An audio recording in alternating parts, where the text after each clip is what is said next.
तो ये बड़ी खबर है उत्तराखंड के उधम सिंह नगर से, जहां सगे भाई ने बाजरे के खेत में जाकर बहन को गोली मारकर हत्या कर दी थी। पुलिस टीम ने आरोपी को तीसरे दिन मानकी घाट से गिरफ्तार कर जेल भेज दिया था। आपको बता दें तो पूरा मामला उधम सिंह नगर के एएसएसपी डॉक्टर मंजूनाथ टीसी ने ऑनर किलिंग का खुलासा करते हुए बताया कि सगे भाई ने 7 माह की गर्भवती बहन को बाजरे के खेत में गोली मारकर हत्या कर जीजा को भी मारने उसके घर चला गया। भीड़ एकत्र होने पर फरार हो गया। पुलिस टीम ने मनकी घाट से आरोपी को 12 बोर के अवैध तमंचे एवं जिंदा कारतूस के साथ गिरफ्तार कर जेल भेज दिया है। इस पूरे मामले में एसएसपी डॉक्टर मंजूनाथ टीसी ने और क्या जानकारी दी है, आप सुनिए। 3 तारीख को 3 सितंबर को दोपहर को अराउंड 3 साढ़े 3 बजे के आसपास हमें सूचना मिली कि एक व्यक्ति ने अपने ही बहन को गांव में गोली मार के उसको मौत के घाट उतार दिया। तो जानकारी मिलते ही हमारा ये जो है महुआ डाली करके गांव पड़ता है, सुल्तानपुर पट्टी के अंदर से जाके नदी पड़ता है। नदी पार करने के बाद कुंडेश्वरी के बगल में जो जंगल है, जो बिल्कुल ट्राई जंक्शन बोल सकते हैं हम, नैनीताल जनपद हो गया और आपका कुंडेश्वरी हो गया काशीपुर थाने का, और आपका बाजपुर का लास्ट गांव है वो तिराहा में, मतलब ट्राई जंक्शन में पड़ता है। उतना दूरस्थ गांव है वहाँ पे महुआ डाली में, वहाँ की सूचना थी। तत्काल हमारा पुलिस फोर्स इंक्लूडिंग एसएचओ, हमारा चौकी इंचार्जस जितने भी विक्रम धामी है और आपका विनोद फर्त्याल है, एसएसआई हमारा अर्जुन गिरी है, सभी लोग पहुँच गए भारी पुलिस बल के साथ। तो जानकारी में ये आया है कि एक पवन कुमार करके व्यक्ति है, वो मूल रूप से मतलब महुआ डाली का रहने वाला है, गडेरिया समुदाय से बिलोंग करता है, और सोनम करके लड़की है वो सुनहरा कास्ट से बिलोंग करती है, वो बगल के गांव जगतपुरा से है। तो वो दोनों वही डिस्टेंट दूरस्थ गांव का है, जो लास्ट के गांव है दो का। कहने को काशीपुर बाजपुर कोतवाली पड़ता है, वो बिल्कुल जंगल के बगल में स्थित 2 गाँव हैं। तो 3/9/2023 को लगभग 1 साल पहले ऐसा हुआ था कि ये जो सोनम है और पवन आपस में प्यार करते थे। तो उससे पहले ऐसा हुआ था, इसके सोनम के 4 भाई है, इसमें सबसे बड़ा भाई राजीव है।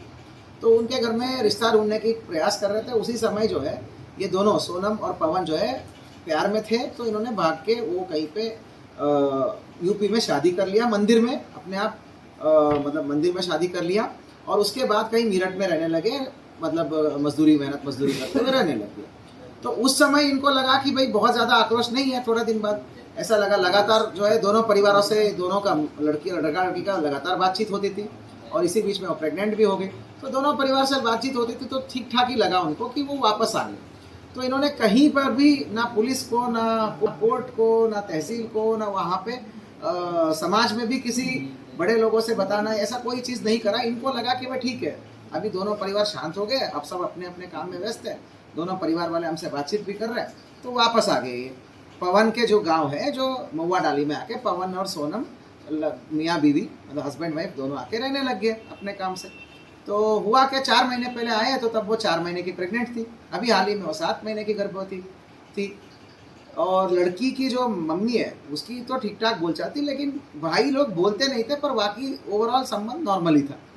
परंतु ये था कि ये अब तो पता चला कि ये जो राजीव तोमर है, सबसे बड़ा भाई है, वो तो अंदर अंदर ही दिल में खुन्नस रखता था। कभी उसने खुलेआम जाके धमकी नहीं दिया, कभी उसने गांव वालों को नहीं बोला, कभी उसने लड़के के परिवार को डायरेक्टली जाके बोला नहीं। जब से ये वापस आए तब से कभी जाके धमकी नहीं दिया, ना किसी को बोला, लेकिन अंदर खाने बहुत दिल में बहुत खुन्नस रखता था। एक सोची समझी साजिश के तहत वो जो है कल जाता है 3 तारीख को, 3 तारीख के दिन में ही डिसाइड कर लेता है, और पूरा तमंचा और उसके जो है तमंचे के साथ साथ जो है पर्याप्त मात्रा में राउंड कारतूस वारतूस सब लेके चला जाता है। और पहले जाता है वो सीधा वो सोनम के घर में, मतलब पवन के घर में, हस्बैंड के घर में जाता है। उसने जानकारी मिलता है कि वो तो खेत की तरफ गई है फ्रेश होने के लिए करके। फिर वो खेत की तरफ जाता है। तो खेत की तरफ जाता है तो वो झाड़ियों के पास खड़ा होता है, फील्डिंग ला के खड़ा होता है। तो वहाँ पे जो खेतों की साइड से आपकी सोनम और उसकी एक भांजी, छोटी सी भांजी रास्ते में आते रहते हैं।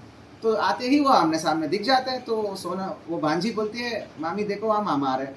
तो सीधा वो दौड़ के आ गया, वो सीधे आ गया और उसकी बाल पकड़ के ज़मीन में पटक लिया। उसने ज़मीन में पटक के गिरा दिया। गिराने के बाद तमंचा निकाल के उस पर राउंड डाल के लोड करके उसके सीने, मतलब बदन पे गोली मारता है, लेफ्ट चेस्ट पे गोली मारता है, और बहुत जोर आवाज़ आती है। तो वो भांजी भाग जाती है। भांजी भाग के पास में ही पवन के घर में चली जाती है। तब ये वहाँ नहीं छोड़ता, वो फिर उसके बाद राउंड लोड करके पवन के घर आता है और पवन के घर वालों को सबको दिखाता है कि तुम लोग कोई बीच में नहीं आओगे, आप पवन कहाँ दिखाओ, मुझे पवन को मारना है। तो लेकिन अदृष्टवशात बोलो, मतलब भाग्य बोलो कि वहाँ पे पवन उस घर में नहीं मिलता, वो कहीं पे बाहर खेतों में जया रहता है किसी अपने काम से। तो इसी बीच में सारे मतलब गोली की आवाज़ है, हल्ला मचता है, सारे लोग इकट्ठे होते हैं, तो लोग ज़्यादा इकट्ठे होने लग गए। इसी बीच में पवन को जब खबर मिलता है तो वो अपनी बीवी जहाँ पड़ी रहती है वहाँ तक जाता है।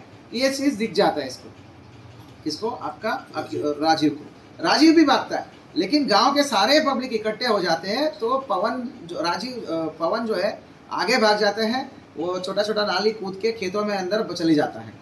तो ये भी उसके पीछे भागता है, परंतु उस दौरान सारे गांव तब तक जो है 5-7 मिनट हुआ रहता है, पूरे गांव देहात में तो तुरंत लोग इकट्ठे हो गए। तो इकट्ठे होकर ये राजीव के पीछे पहुंच जाते हैं सब लोग, राजीव को पकड़ने के लिए हल्ला मचा के राजीव के पीछे दौड़ते हैं। तो राजीव पैनिक होकर वहाँ से भाग जाता है, गन्ने की खेतों में भाग के वो कुंडेश्वरी इलाका और जंगल इलाके में भाग जाता है। तो इस सूचना पर जैसे ही हमको पुलिस मिलती है, पुलिस भी भारी पुलिस बल लेके हम वहाँ पहुँचते हैं। सबसे पहले तो पवन की घर के पास जो है भारी पुलिस बल तैनात करते हैं हम लोग, क्योंकि हमें अंदेशा था कि भाई ये फिर से कुछ अटैक न कर ले। पवन और उसके पूरे घर परिवारों के सामने हमने भारी पुलिस बल तैनात किया, असलेबंद कांस्टेबल हेड कांस्टेबल तैनात किया, पूरे गांव का कॉम्बिंग किया, लड़के के घर वालों के सबको लाकर हमने विस्तृत पूछताछ करी। तो इससे हो गया, प्रेशर बढ़ गया और हमने पूरा जंगल को कॉम्बिंग करा, तो कहीं वो मिला नहीं। तो उसी बीच में वो फ़ोन स्विच ऑफ करके वो पहुंचता है स्वार में, फिर फ़ोन खोलने के प्रयास करते हैं। तब तक हमारी पूरी टीम उसके पीछे पड़ गई थी। तो इधर शव को कब्जे में लेकर हमने पंचायतनामा पोस्टमार्टम की कार्रवाई करी और उसके बॉडी के अंदर से बिट होता है, जो कारतूस का बिट हो गया और पैलेट्स हो गया, सब निकाला गया। और पंचायतनामा पोस्टमार्टम करने के बाद उसी दिन शाम को हमने 302 का FIR हमने लिख दिया, दर्ज कर दिया। तो अल्टीमेटली जब लगातार हम उसके पीछे पड़े तो ये हमें जानकारी मिला कि ये फिर से पवन को मारने के लिए ही आने वाला था। तो उसने अपने किसी दोस्त को संपर्क करके बोला कि मैं पुलिस में सरेंडर कर लूँगा, लेकिन पहले पवन को मार के सरेंडर करूँगा। तो इस अंदेशा से हमें पता था कि किस तरफ से आएगा, किस रास्ता से आएगा, सर्वेलांस के माध्यम से और मैनुअल के माध्यम से हमें अंदेशा था जिसके यहाँ से वो जिस गांव के यहाँ होते हुए जाएगा। अंततः कल शाम को ये मान की घाट सुल्तानपुर पट्टी से हमारी पुलिस टीमों ने गिरफ्तार कर दिया है। इस आदमी को किसी भी प्रकार का रिपेंट या रिजेंट मतलब क्या बोलते हैं, पश्चात